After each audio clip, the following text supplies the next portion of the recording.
Hello everyone, I'm Amir. Welcome to Free Conversation Lovers. Hello everyone, and I'm Ali from Free Conversation Lovers. We do interviews, tourism related, and immigration related podcasts. Please check out our previous podcasts if you haven't listened to them yet. But before listening to this podcast, please subscribe and hit the notification bell. And don't forget to follow us on Podbean, Rumble, and Anchor FM. Today we are gonna speak about Canada, and if you are thinking about immigrate to Canada or any other country, this podcast is gonna help you. Our dear friends Kevin and Jackie have also joined us today, who are from Canada. Kevin, Jackie, would you introduce yourselves, please? Hi, my name's Jack. Hi, my name's Kevin.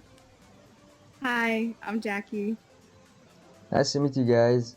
Now let's get into the Nice to Canada. meet you. The Canada, Nice. I think everyone knows Canada, a country in North America, and the second largest country by total area.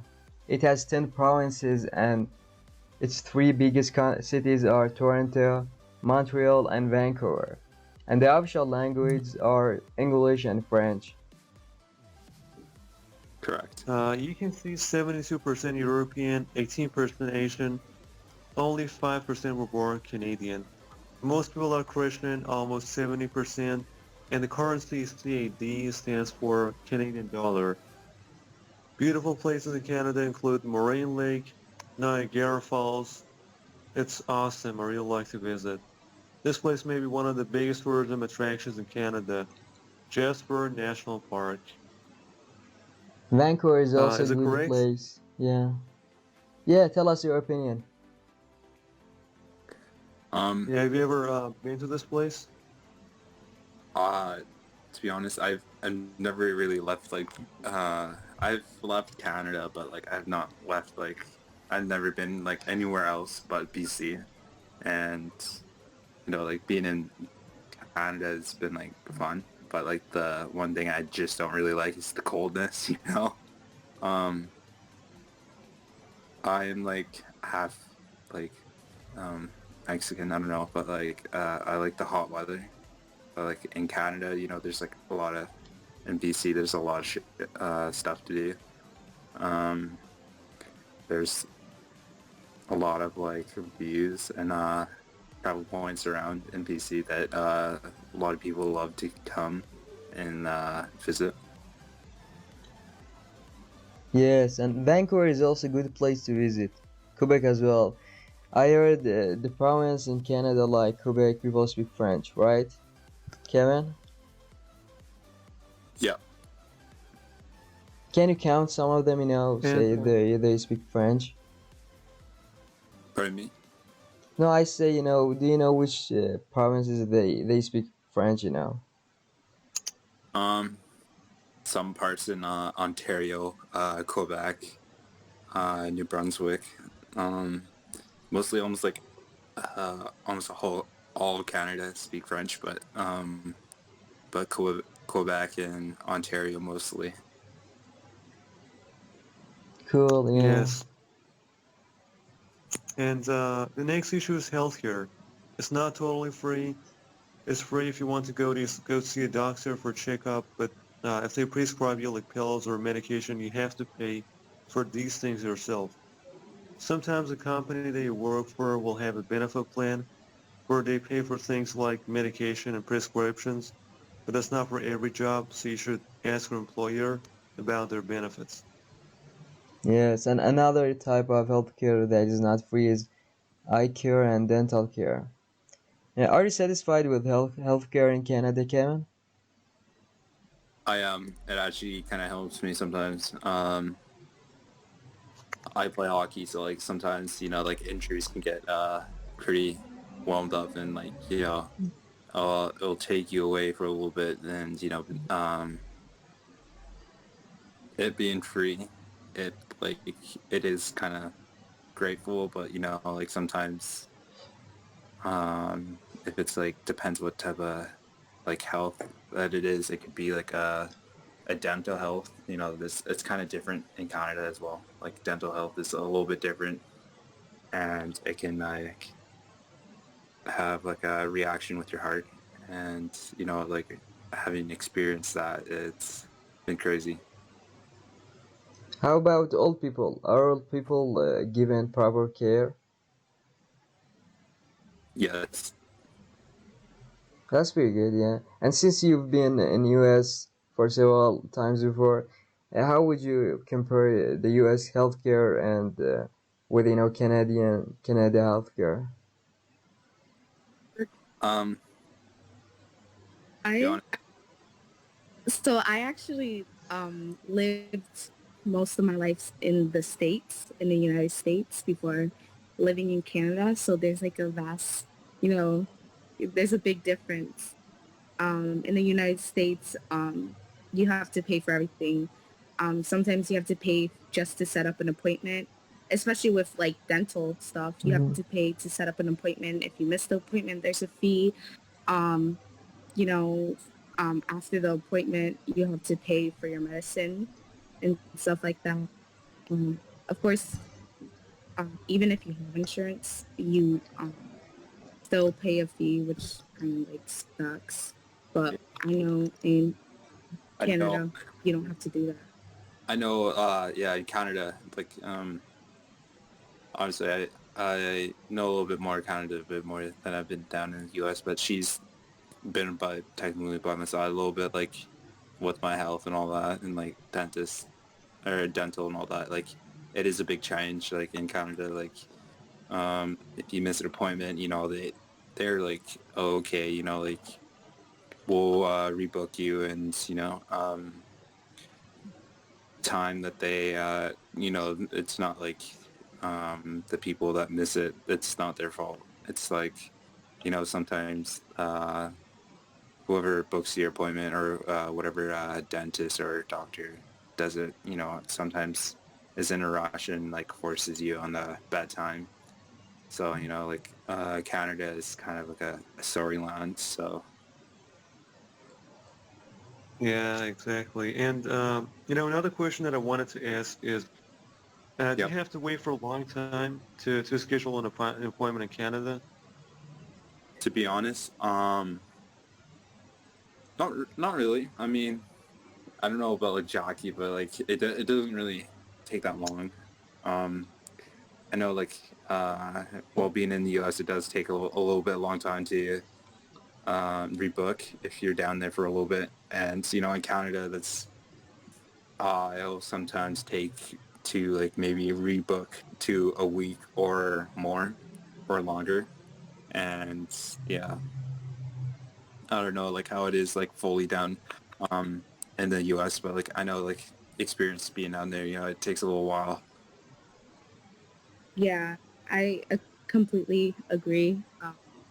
The U.S., I don't know why, but they do take longer for some reason to like book appointments, especially for like adult. Like okay, like I just turned like adult or whatever into an adult, but like I remember my father, he would like it would take months to like reschedule a like dentist appointment. It was like ridiculous. Like I'm like how long just to like do something just for missing it, you know? Yeah, I think Yeah. that's Yeah. wild. In Canada, yeah, if you have like, sorry to, I don't know if I'm interrupting you guys, but like in Canada, you know, like that's kind of easy, you know, like you miss it or something, and you know they'll call you guys can technically just call and they'll be like, okay, you know what, you will just throw you in. Sometimes, you know, like if they're having like the people whoever or the desk people, they answer and they're having a good day, or you know it's like a slow day or whatever, they'll throw you sometimes in right away. So yeah. Yeah, I mean, it's definitely a long time to wait for, for a month is just to schedule an appointment. And another thing that I wanted to ask, it's essentially what I questioned about before.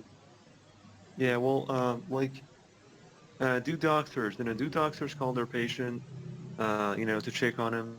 Like, maybe they call him every month or something. Um, I know in Canada sometimes they do that just for health, and since now COVID has happened, yes, they have done that. and they've been doing that for like a little bit now. But like before, like even before COVID happened, they would sometimes do that. It depends on what it is. If it was like elderlies, yes, and like people that are like severely sick, they will do that. But sometimes, like if they're like health problems where they actually are scared to go in public, they will sometimes have to call and check in and do some checkups on them over the call. And like the checkups are pretty standard in Canada. They will ask you like if you have any like a hard time breathing or any time like that. Um, it's like hard time like like if you're having like a hard time like thinking or anything like that, questions like that. That's what they would ask you on call over the phone. I don't know how that is in the U.S. I've really never done it like on call over like the U.S. But yeah. Hmm. It's obvious Well, that U.S. Canada healthcare is doing well, and better than going back to like what Kevin said, I think it just depends on the doctor, like to check up on you. Sometimes they do, sometimes they don't. I'm Yes, so sorry for exactly. the background. Now we're gonna name high demand jobs, and we're gonna name the high demand jobs in Canada, and we're gonna mention a few details about one of them. So these are the high demand jobs: registered nurse, truck driver, college or vocational instructor, welder, software engineer or designer, pharmacist, and industrial electrician. Yeah, software engineering is also good. It's in high demand in Canada. So we didn't find doctor in high demand jobs in Canada. What do you think, Kevin? Um, just wanna I don't really want to be like this, but like there's two different things. There's dentists that makes a little bit more or like a little less than the nursery and all that. I think off the top of my head right now, I think nursery like right now in Canada per year is like 104,000. Dentist is like 93,600 something a year. And for me, if I were to choose one of those, I think being a dentist would be like the best thing for me, even though that's like less than a nurse, but like like fixing people and making their day and making them smile. I think that's the type of person I am. I'm a smiley person. You can even ask Jackie. Like I'm like the most smiliest person and like kindest person ever. So I would Mhm. rather like give people a smile than sticking a band-aid and say suck it up, sucker. I'm not saying that's like what Canada does or anything does, but I'm just saying it's a Yeah, and as far as I remember, you wanted to be a carpenter, right? Why do you like to yes. do this job? To be honest, like my great grandpa was like a great carpentry, and like in one of the strongest cities in Ottawa, in the I forget what building it was in, but like where around where Queen Elizabeth area or around there. He also put some tile in, and he designed it, and after what my great grandpa has done that and all that, and like reading up on how he did this, it was actually kind of satisfying for me, and I really love like doing designs, and like I just it would be a really miracle for me because I would be like the only one in my family that will carry on the legacy of my grandpa's design of carpentry and designs. That's pretty good. How about you, Jackie? What are you doing? Oh, I plan to like be a teacher. I think education is very important, and I um I've had like teachers, in my life who like made a difference, and I don't know. I think that's really important for like the younger generation, and I hope like maybe one day I could just, influence a student or like, pave a path to like help them find their like calling or something like that. Yeah. Yeah, that's pretty good. Yes, exactly. And like, what do you like to teach? Um. So, um, I like to teach. I plan on doing English because, you know, it's like a main, like, course in school and stuff like that. But like, I hope like maybe on the side I could also do like art and music because um, I'm very passionate about that. And I know a lot of schools can't offer that, and they like tend to like ask like teachers who are already teaching there to like help like do those like elective type stuff like for the arts. So maybe I would do that too, but I'm mainly focusing Yes. on being like an English teacher because I like came from like a school that didn't have funding for the arts and stuff like that. So like I understand like it's they don't really get new teachers or pay a lot for that. So yeah, Yeah, and is there any demand for English teachers in Canada? I mean maybe I don't think so though. Oh, No. yeah, and oh, that was another question that I forgot to ask. Mhm. So, what is one of the biggest challenges that people face in this job? In teaching English, let's say in almost anywhere in the world. Like, sorry, say it again. Sorry, I just kind of glitched out on myself. Yeah, sure. I said, what is one of the biggest challenges that people face in this job? For like carpentry or something like that. Yeah, yeah, for carpentry. So like people like face like pretty hard like it gets pretty hard, like universities or colleges, they expect a lot, and you have to have a great grades and all that if you want to get in a good university or college. They're looking for like positive and great high score of grades, and for most of that, um, you gotta show like you can do well in school and you can work as a team. And most of that is like teamwork and um, self working on your own and communication. In the carpentry and designs, you gotta have like a lot of skills to do. You gotta have like customer service and language skills, uh, project management. You gotta have like software um, designs and all that ready, and you have to like show that you know what you're doing and how you're doing it. And hard skills, you gotta like show that, and uh, showing that you have to give like a good positive attitude and show that you like doing this, like doing the job and all that. And you Yes, gotta have like exactly. soft skills, when thinking about stuff like that. Is the shortage much of the focus on the hard skills? And yeah. hmm How about you, Jackie? What Well, challenge you have faced, with this English teaching? well, I think first one of like the main challenges is like getting people to like, well, especially kids, to be interested in books and like reading.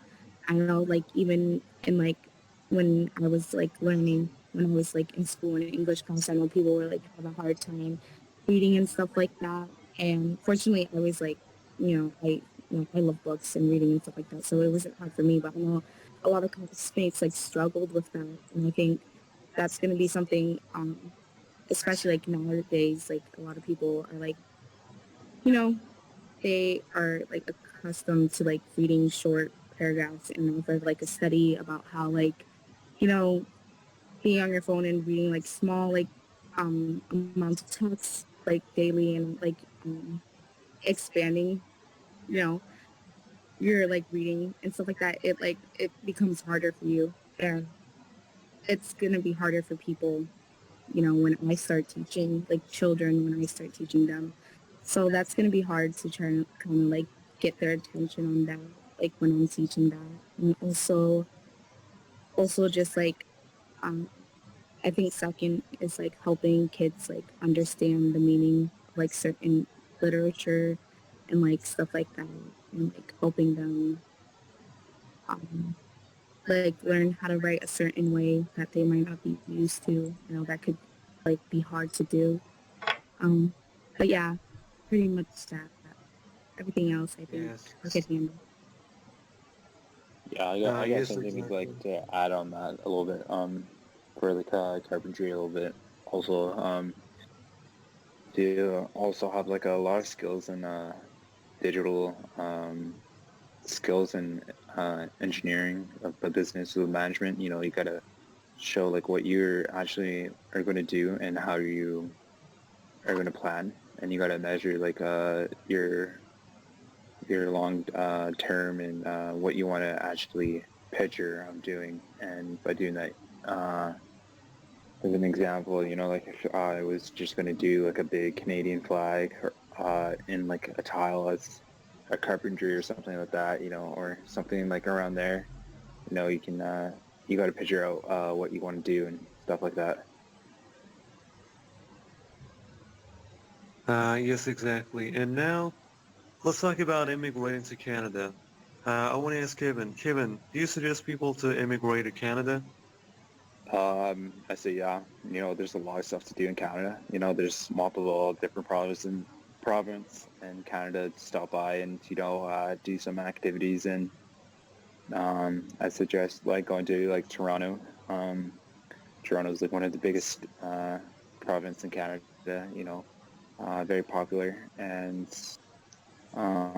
there's like a lot of stuff to do around there. A lot of stuff to tour around, and um, I know it is because I have had friends immigrant from like from Europe, South America, and all that, and helping them, you know, be welcome and be friendly around here is it was pretty hard to convince some of them to actually come out and hang out with like Canadians. And for me, when I also like it was hard for me because like like I was really a full Canadian. I was like born in Canada, but like I'm not like really Canadian, as being a Mexican. But no one really knew that while I was growing up.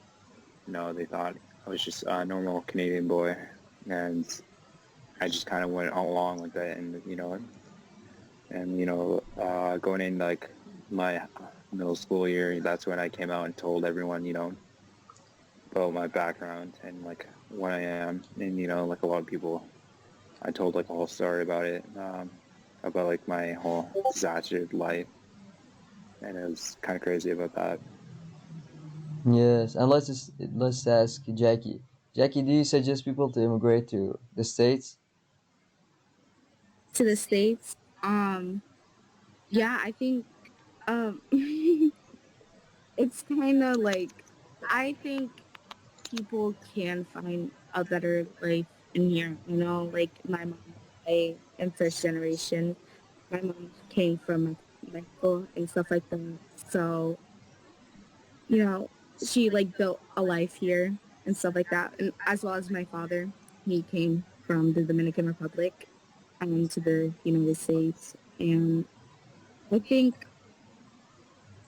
um, it's like the the states are like good, and there are like some places that are really um, that will really like help with like immigrants and stuff like that, but there's also some very ignorant and like people with hate in their heart who like don't want to help certain people like my mom and dad. Mm-hmm. And that could be hard. And the US is just like really messed up sometimes. Like, I don't know. you can find, I feel like there's opportunity, and of course I come from like a family of immigrants, so I feel like everyone should be welcome, but of course there's other people who don't believe that same way, and you know So do you, want to kick. yeah, I don't know. do you prefer, living in Canada or the States? I want to be honest with this. Yeah, Canada's way better, healthcare, they're friendlier and stuff like that, so yeah, Pretty good. Canada, of course. Yeah, pretty good. And let's get over the cheapest and fastest ways to immigrate to Canada. The first one is work permit with a job offer. If you are semi-skilled, for most people, the simplest way to come to Canada is get a work permit. Yeah, the second way is live in a caregiver program, but this one is currently closed. The easiest career-specific route into Canada for anyone who isn't a skilled worker, it's the live in caregiver program. With only high school education, a job offer, and either 6 months training or 1 year of caregiver experience, you could get a work permit. And the third way is study permit. If you or your parents can afford it, there is no better way to come to Canada than through studying at the Canadian University or college. College which offer a more practical education. But education is also good, right, And Kevin? What do you think about education in Canada? Canadian education is the best. I would like, if you're immigrating for that, I have to say, people coming around, like, from different places around the world, and, um, you know, talking to some of my friends, getting the education in Canada and going into colleges or like at least universities, and like them coming out with a big smile and happy that they got like a education, or at least being an education in school. um, it's been a tough life for some of them where they actually been kicked out, or they weren't allowed into their own school in their own country. So Canada, I have to say Canada is probably like number one about that, being supportive and being helpful with kids that are having trouble with school, that are immigrants, and you know, having programs with the immigrants and all that in school is actually quite helpful and all that. Um, um, yeah, yes, Yeah, exactly. exactly. Yeah. And you and the know, last one is visitor visa. You can't work in Canada using your visitor visa, but you should plan an actual holiday to Canada to see this beautiful country, and while here, see if you can make a few connections. Once you've returned home, you can start a work permit process. Kevin, what do you suggest to visitors to do in Canada? and come visit first.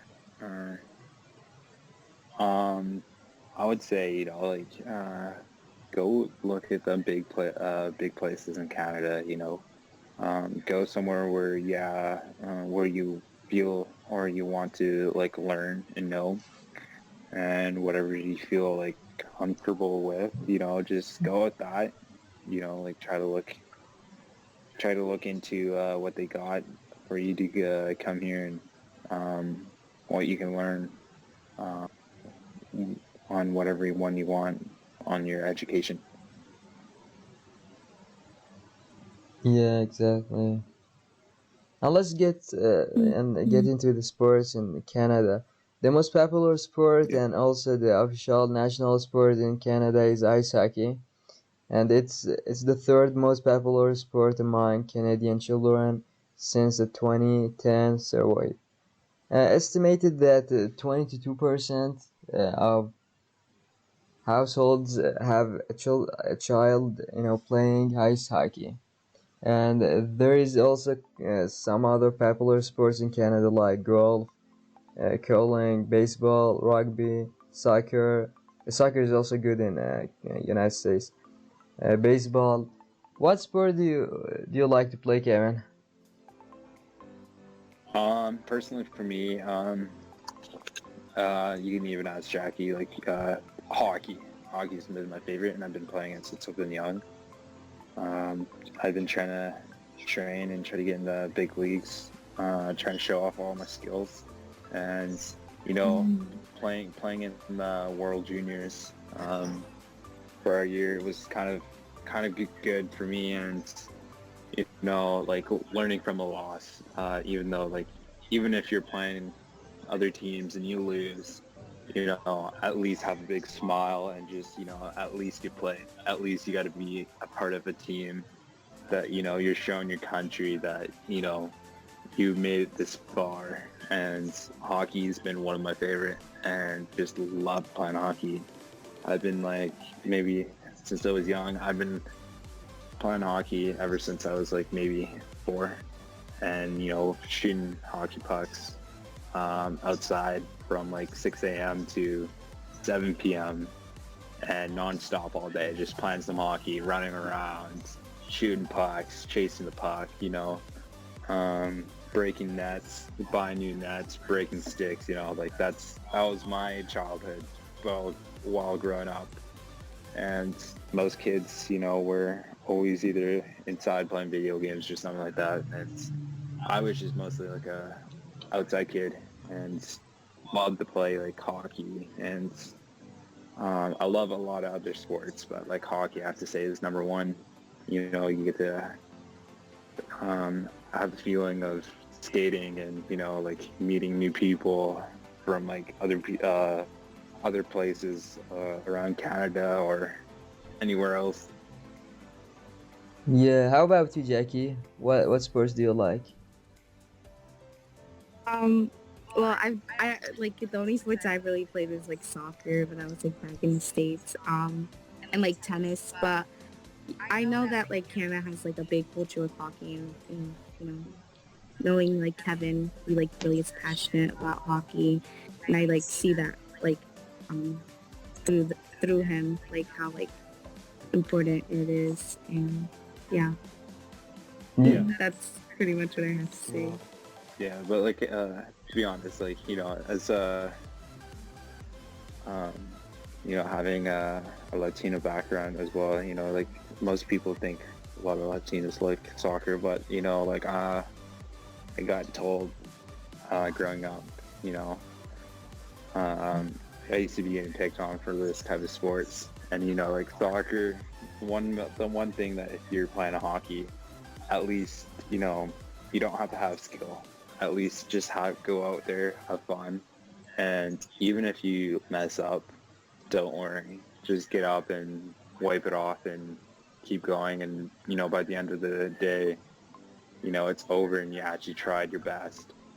So if there's any listeners out there, don't feel bad and don't think that you're horrible. Just don't even think about it, just brush it off, get some water, and next thing you know, just keep playing, and you'll have fun. Yes, exactly. Well, thank you, Kevin, and thank you, Jackie, for joining our podcast today. I really appreciate it. Yeah, no problem. And yeah, thank you all. I Thanks. also want to thank the listeners for listening to us until here. And once again, don't forget to subscribe and don't forget to leave comments. Whether you've been to Canada before, or you're planning for your immigration to Canada, or States, whatever, please leave comments. Thank you all. See you next time. Thank you, everyone. See you.